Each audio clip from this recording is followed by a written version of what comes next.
Voitko kysyä palo-olennoilta, onko mulla lupa tehdä tätä dokumenttielokuvaa?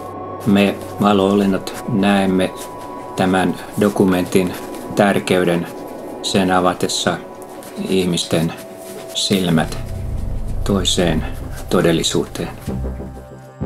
Kun olin 12, isä näytti, että emme ole yksin maailmankaikkeudessa. Että tähdissä odottaa ihmeellinen maailma, jota isä kutsuu todelliseksi kodikseen.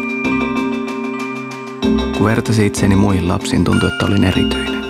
Kenenkään muu isä ei ollut supersankari. Mitä silloin oikein tapahtui?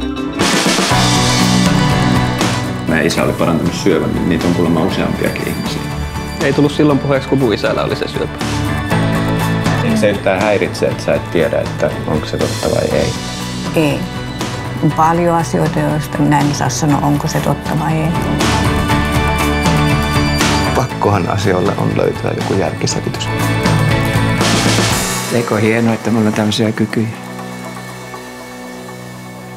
Kyllä mun varmaan täytyy Veikolle kuitenkin sanoa, että mä en ehkä usko näihin juttuihin.